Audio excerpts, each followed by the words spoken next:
అందరికీ నమస్కారం. ఈ రోజు అయితే సులువైన వామన్నం తాలింపు పెట్టి చూపిస్తాను చూడండి.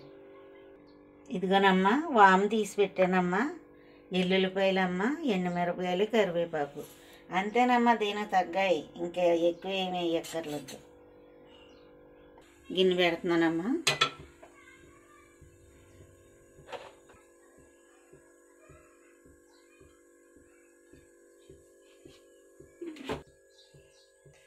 ఇదిగమ్మా ఎల్లుల్లిపాయలమ్మా,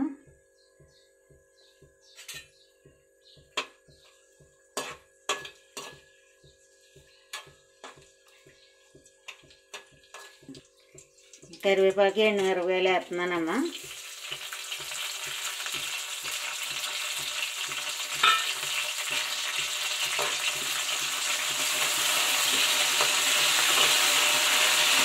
పచ్చిమిరపకాయలు కూడా వేసుకోవచ్చమ్మా. ఇందులో ఎండుమిరపకాయలు అయితే కమ్మగా ఉంటుంది, కొంచెం నంచుకోనకు కూడా బాగుంటాయండి ఈ అన్నంలో నంచుకుంటే.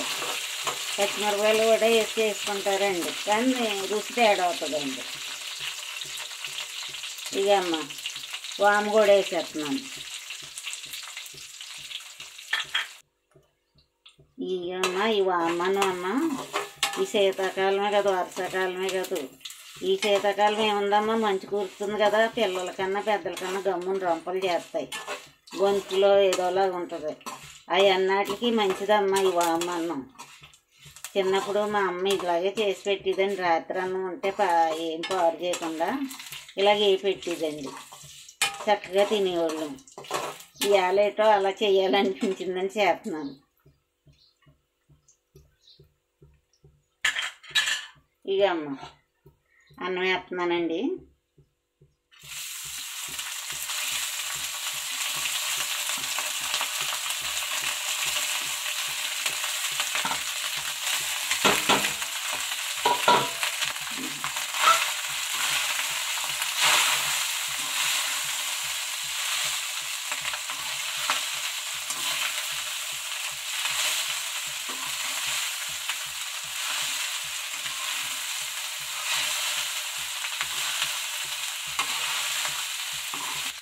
ఇదిగమ్మా సరిపడగా సాల్ట్ వేసుకోవాలమ్మా.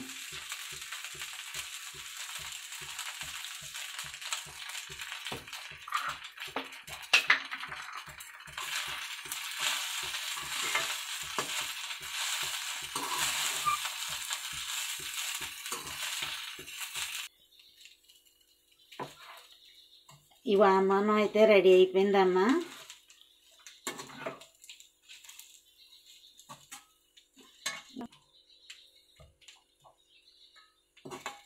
ఇగోండి చక్కగా రెడీ అయిపోయిందండి అన్నం. ఎంత కమ్మగా వాసన వస్తుందో చూడమ్మా. ఇది వేడివేడిగా తింటే గొంతుకులో ఏమున్నా అన్నీ జలుబులు అయ్యా మొత్తం అన్నీ తగ్గుతాయమ్మా. ఇది వండుకుంటే అమ్మా చాలా మంచిది, పిల్లలు పెద్దలు అందరూ తినొచ్చండి. వామన్నం అయితే రెడీ అయిపోయిందమ్మా. ఎలా ఉందో రుచి చూసి మీతో చెప్తానండి.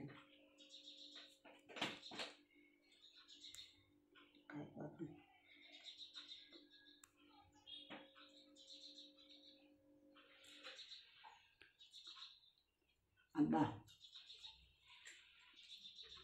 వేడివేడిగా చాలా బాగుందండి. పన్ను కింద ఈ కరివేపాకేటి, ఈ వామేటి, ఈ ఎల్లుల్లిపాయలు అన్నీ చక్కగా నోటికి వెళ్ళండి. ఎంత బాగుందో అండి.